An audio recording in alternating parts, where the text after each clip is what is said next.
You need to tell a good story because there's a heck of a lot of people out there who need your services and have no idea that they need your services. Any business can be an artistic business. Because the artistic way is to bring things together and to see patterns and go, yeah, that matches with this and that matches with this, and I can do Because this. your art comes from your subconscious and it's trying to tell you something. Hi everyone, welcome to Creative Hearts Conversations. So today's episode is actually going to be something a little bit different. So I've got Chris Sissons here, storyteller at Market Together. And if you don't know already, he is a co-host of a podcast that I'm also on called Find, Tell, Share, the Storytellers Podcast. So today we were just doing our regular chats about the upcoming podcasts, and we just got talking about this concept of time and how as coaches we are offering that time. I think Chris can explain this better. You explained what we're talking about, Chris, because it was you that came up with the concept. So the question is, what is it that we're selling? Coaching of any description is your business. What are you actually selling? I offer people help with storytelling in marketing. You offer people music, art, help with finding their voice. Do you want to add anything else to that? Dance, yes. Joy. But actually, I'm arguing that we're selling the same thing, and that is time. Yes. And it's how often in life do you have time to just sit down with someone and work together on a problem, whatever it is? So Chris will talk a little bit more about that in a bit. But first of all, Chris, could you tell us a little bit about Market Together and also why you came up with the idea of the podcast and why you chose to ask me to co-host? Oh dear, that's 3 questions. See if I can remember it all. Well, Market Together, I'm a marketing coach, and what that means is that I sit down with you and we work out what sort of marketing best fits whatever it is that you want to market. So I'm not wedded to any particular method or approach apart from storytelling. Yes. And storytelling is fundamental to any marketing, whatever it is. Even if you're marketing, one client I had was marketing analysis of pre-text format questions in questionnaires. And we managed to get 12 stories about that. So,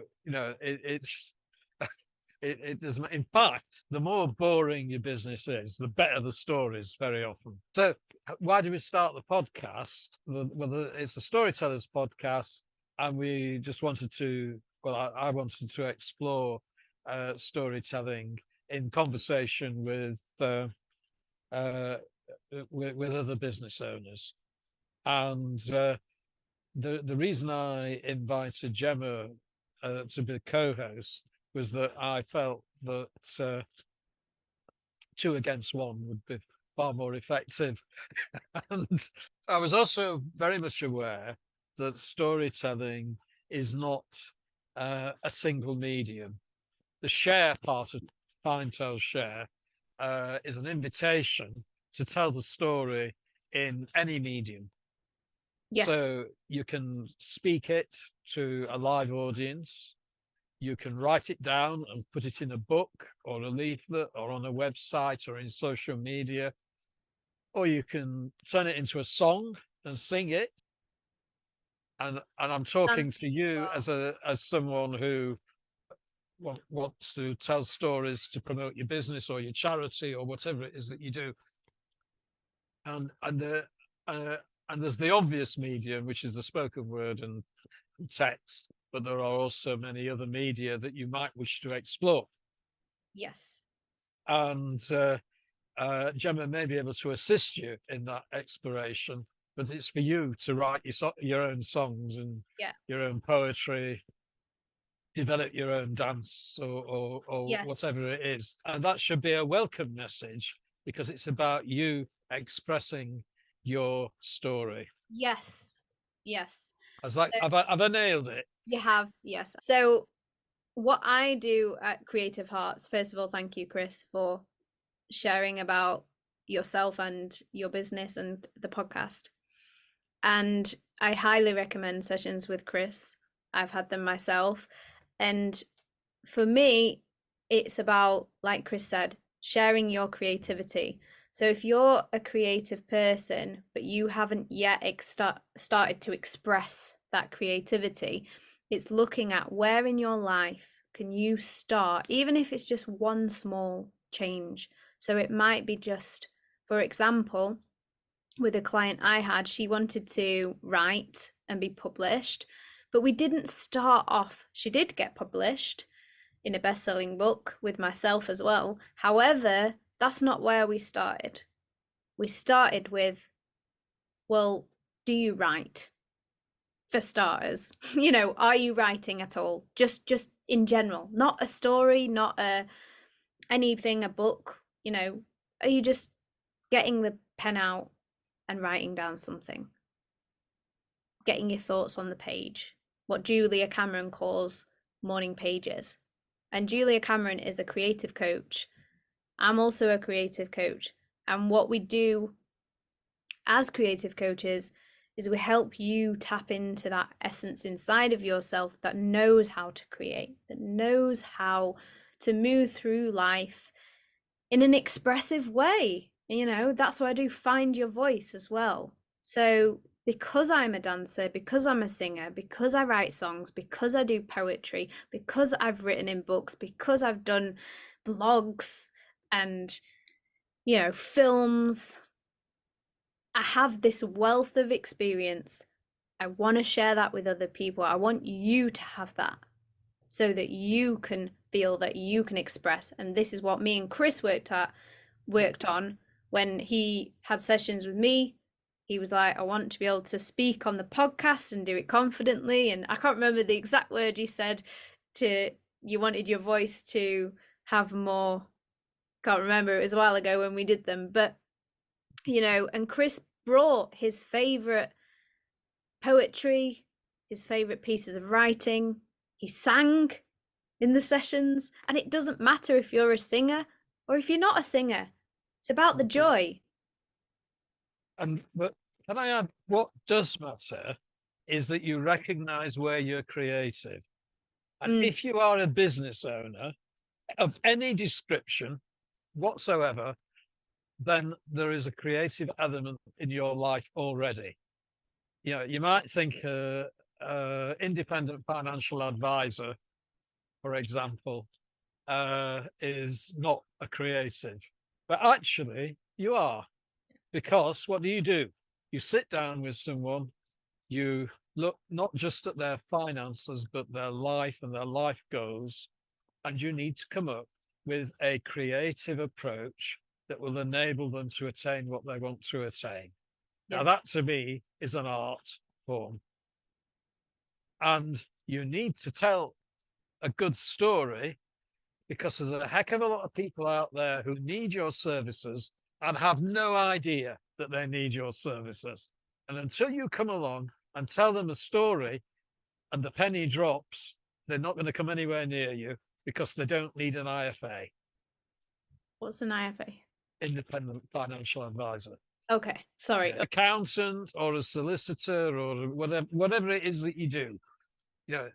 And you are there as an independent person who is self-employed because you are already creative. Yeah. Creativity is not about becoming some sort of an artist. It's you can do, but it's what you're doing. Creating your life, creating your conversations. We underestimate the contribution that business people, particularly self-employed business people, actually make. And it's not just to the economy. It's that they're offering services and support to to the general population. And generally, most of us are pretty rubbish at getting across what we're trying to do. Yeah. Yeah, Yes, and it is such a shame because I meet so many talented people, business owners and entrepreneurs that have so much passion inside of them and so much knowledge and wealth of experience. I keep using this word wealth of experience and wealth of knowledge and wealth of talent and wealth of creativity because I think we associate wealth with money so much that we've forgotten our inner resources. So I think that's about reclaiming our strengths and power and just going, yeah, I am wealthy because I've got a wealth of talent and experience and knowledge and intelligence and emotional intelligence and whatever it is you have, claim that, claim and, that and, wealth inside of you. and many people are at least partially consciously in business to benefit other people as opposed to making large sums of money. Yeah. Yeah, and I don't, I mean, I'm left cold when somebody says to me, "I can get you up from 5 figures to 6 figures." Well, so what? Why do I need to do Why? that? Yeah. Why? I'm in business to help business people with the stories. That's what I want to do, Yeah. and it's the financial dimension to that is not uh, not quite as crucial as No. actually being able to do the work. And I'm in business so that I can help creative people be creative. Yeah, and if you look at a whole range of business people, some of them, like, I mean, I'm sort of semi-retired now as a pensioner, and whereas so like some of those, there's many like me who are in business purely because they enjoy doing it. Yeah. I could name a few others, but I'll spare them the embarrassment. And but then there are others who have the same sorts of goals, but actually need to generate income to achieve what Yeah. they want to achieve. And some will need to generate more income and some less income. Yeah. And this means that as opposed to the entrepreneurial approach to business, you have the artistic approach to business, Yes. and any business can be an artistic business, just as any business can be an entrepreneurial business. Mhm. And indeed, I would argue that genuine entrepreneurs, that's people who buy and sell businesses and build team, employ people and all of that sort of thing. That in itself is an art. Yeah. So the artistic approach to business actually encompasses all business. An entrepreneurial business, the one that does go from 5 figures to 6 figures, is a subset of the artistic. Yeah. Yeah. But in the real world, everybody thinks it's the other way They around. do. Yeah. That's the trick. Yeah, Is and people, that's yeah. yeah. It's so funny how, yeah, the artistic approach is really the way, really. I mean, that's what Julia Cameron's book is about, the artist's way. It's like this is a way to really expand on everything. It includes everything. There's no separation or kind of closing off of a subject because the artistic way is to bring things together and to see patterns and go, yeah, that matches with this and that matches with this, and I can do this and I can do this. And yes, you do exclude certain things when you're creating a certain project, but that's different because that's a certain expression. When I'm working with somebody, we'll get their story, we'll get a first draft, and what we do is we metaphorically put it on the psychiatrist's couch, the story, and the two of us work on it. And the poor story gets pummeled into shape and becomes wonderful. And we do that together. Now, Yes. hopefully, that fills my client with joy seeing their Yes, it story did for come me alive. because Yeah, I then yeah, had a best-selling published chapter in a Mm, book, as in the book was a bestseller. I've had two now, two mm, bestsellers. mm. And the first one you helped me to write. And I think having somebody sit down with me and talk through what's going to make, and it comes back to the dancing thing. This is actually quite interesting because it all fits in. So in my story in The New Woman, Stories of Kintsugi Experiences, you told me that I needed to write more like it was a dance. Mm. And Yes, it has a rhythm. it had a rhythm to it. So Yeah. I'd written it just like a plain story, which is great. But what was going to make my story stand out? And Yes, I think if I that's, remember it, the story started, or quite near the beginning of the story, we were on the bus. Is that right? Is that yes, yeah. yes. And I was like, So, so we had the bus, yeah, and the way, the and the wheels on the bus go round and round, yeah, yeah, and it yeah.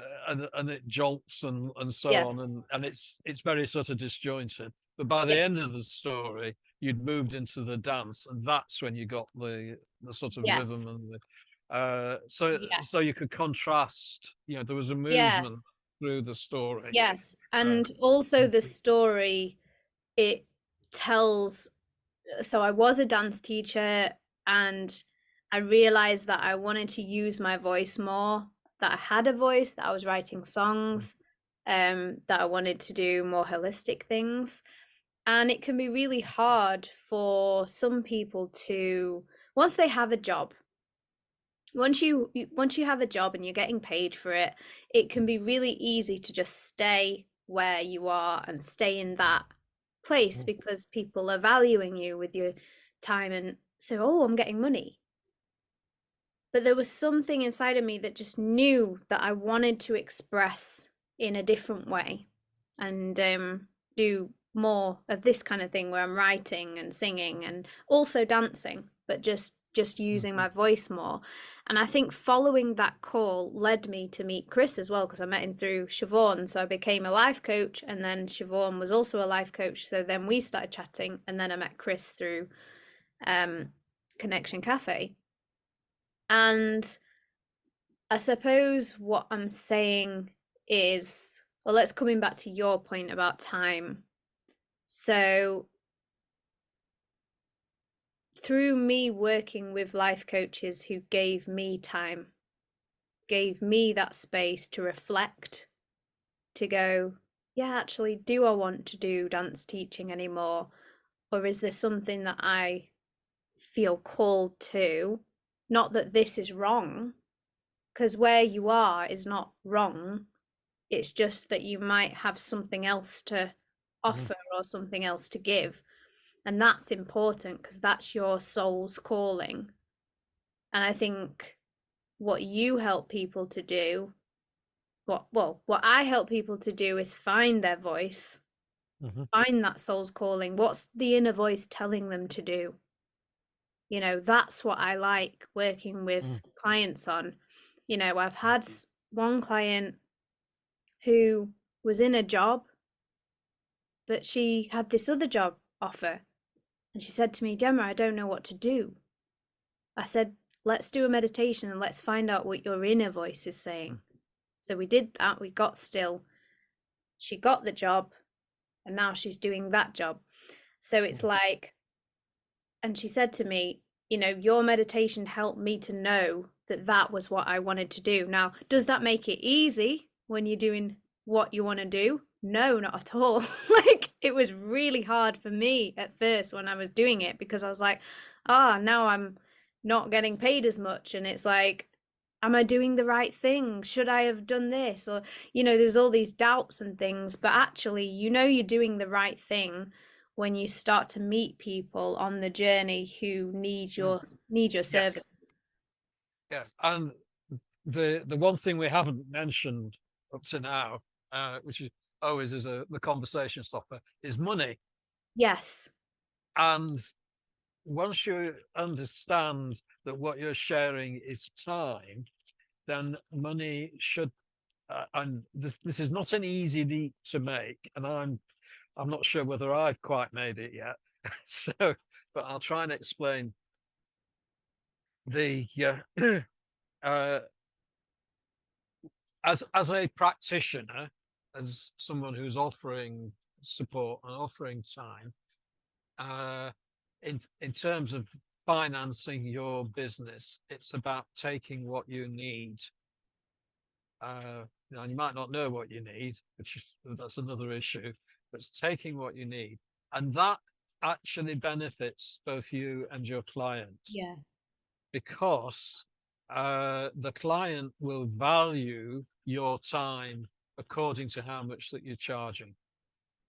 Now, but the other important thing is, you might say, well, there's a lot of, I know a lot of people who can't afford what I'm worth, which Yeah, is and I also would fair. argue that sometimes, so I've just had a session today with someone for free, and I definitely value what they're doing Oh, very oh yeah, much. yes, I'm not Not, saying, it's not that yeah, I yeah. don't think that just because someone Well, charges something well, well, high value that that's what yeah. the client's going to value it as. Because I've paid for things before and then just not bothered with it, and Mhm. you know. Yeah, but uh, I know what you're saying. but just to take it a little bit further, the people who need this time are often the people who are, we would say, wealthy and Okay. highly professional and highly accomplished. Now, if you're helping people get their foot on the bottom rung of the ladder, they quite possibly won't be able to afford your. But don't assume that they can't afford it, No. because if they're motivated, they'll find the money. Yeah. But uh, uh, but if you can find clients who, uh, I don't know, a head teacher, for example, and a lot of head teachers are very, very accomplished, very driven individuals. They quite possibly need time Mm, with the undiluted attention of somebody like you, Gemma, or like me, right. and uh,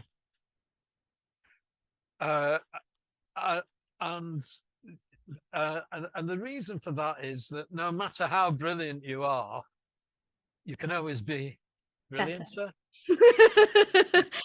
Uh, yeah, it, it, it, Yeah. it's Brilliant. That's a new word. it's Brilliant. and it's often uh, you know, but also often the professional is struggling a bit Mm, because uh, there are only so many hours in the day, and there's always the danger of burnout and whatever. So what they may need is just simply time when their mind is on something else, which might be yeah. meditation or Yeah. whatever it is that you offer. Yeah. I Uh, mean, it's always kind of like whenever I'm working with someone and we'll do a meditation and we just get still first just to see, you know, or just to calm, just to bring in calm. And that's always just, it's the most simple thing, mm, but it's the most needed thing. Because, like you said, if you're working all the hours of the day, if your mind's trying to, accomplish, mm, then you're not always taking care of yourself. mm, So, to take that time to work with someone like me or yourself to really stop and think, okay, yeah. it might be, So, so the challenge in terms of marketing is mm, actually to say, look, you get my undivided attention yeah, for an hour or 2 hours or whatever, and that is the thing of value. right. What we actually do during those hours is it's not irrelevant. No, I I'd mean, benefit. if somebody had to choose between me and you, it would depend what they needed. Right. I mean, I wouldn't recommend myself as a singing coach. No. You know, Well, you're great at singing, but yeah, I know what you mean. yeah, that's not what I do. No. but I can help people with their stories, Yeah. and that is a voyage of discovery, because very Mm. often there's stuff in your life which to you seems to be incredibly boring, and to everybody else in the world is really fascinating. Yeah.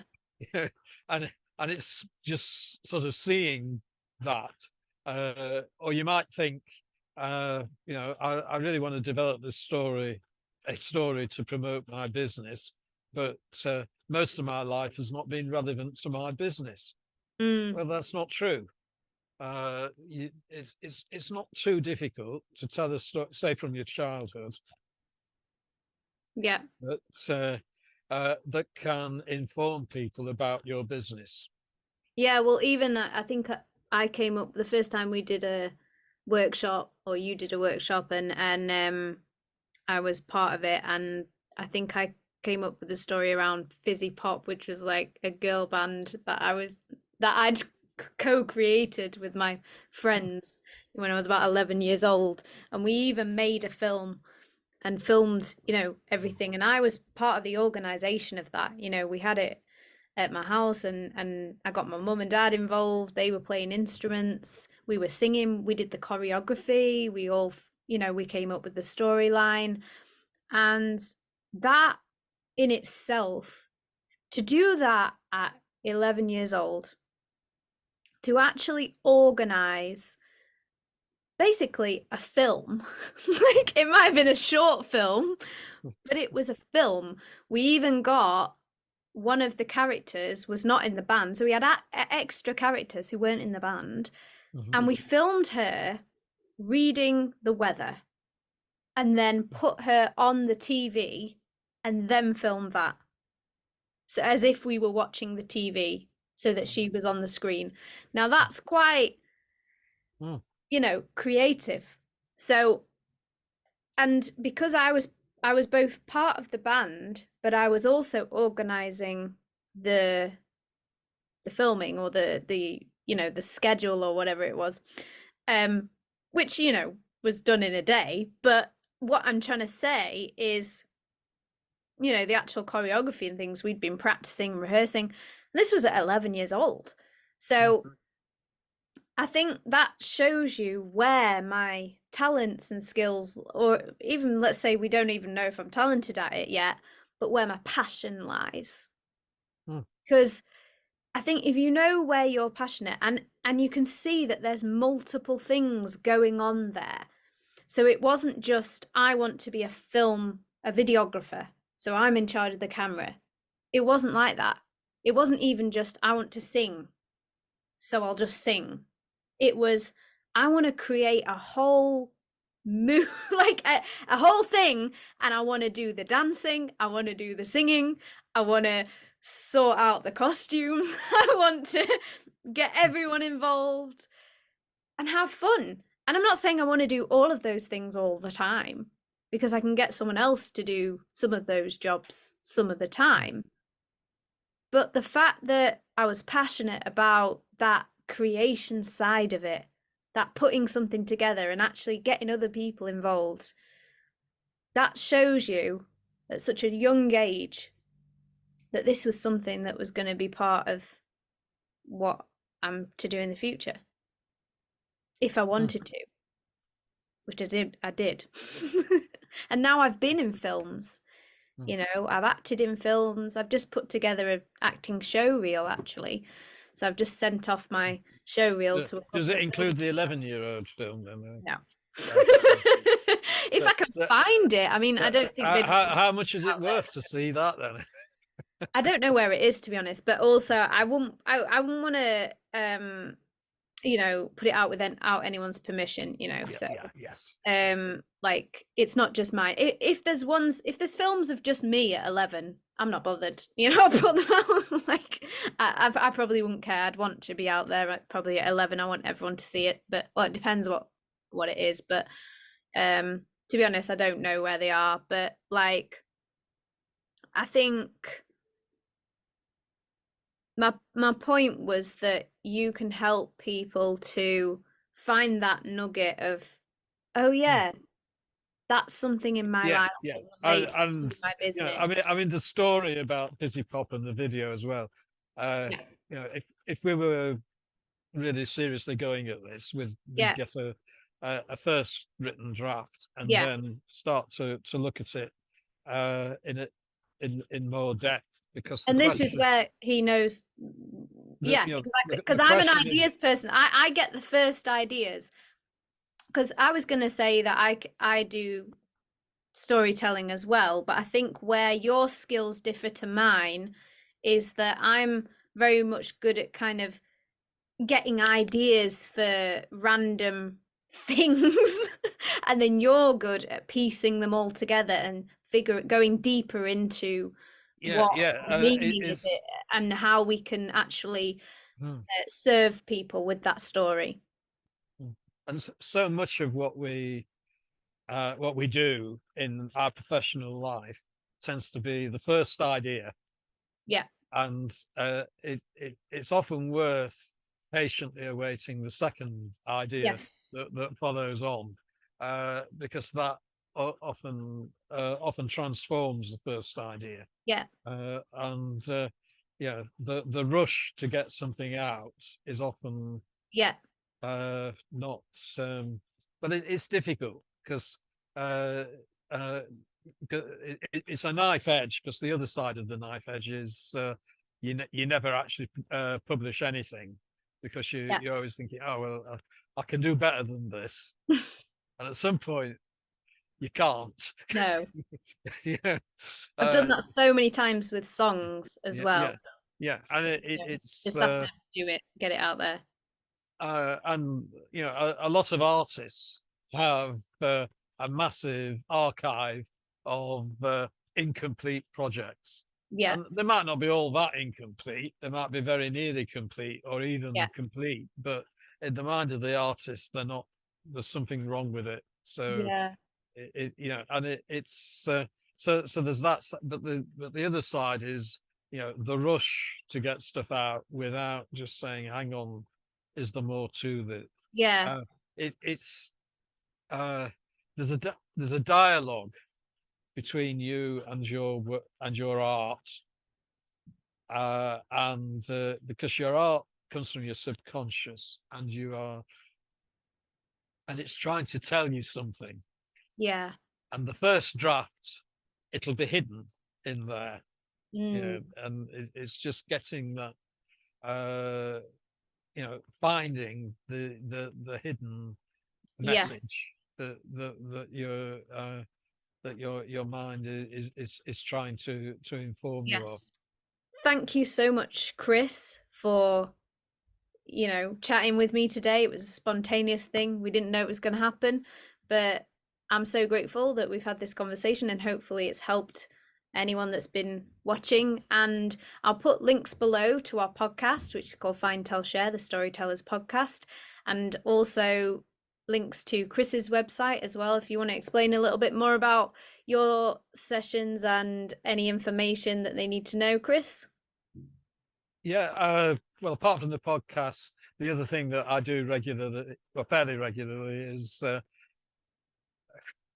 telling stories, making business, and that's an opportunity. Anyone who is a business owner or runs a charity or anything like that, can have a go at telling a story and get feedback, not just from me but from other business owners.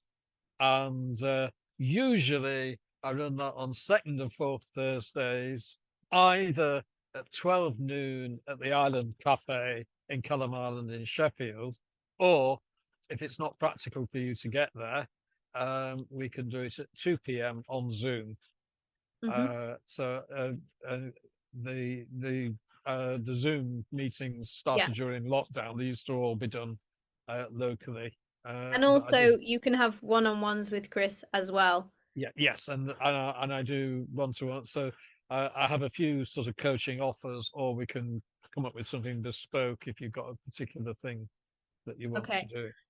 So my links will be below. There's a lot of things that I do, so I don't want to go through all of them. but I do music, and you can check out my stuff on Spotify and all the other things, iTunes, Amazon Music, YouTube.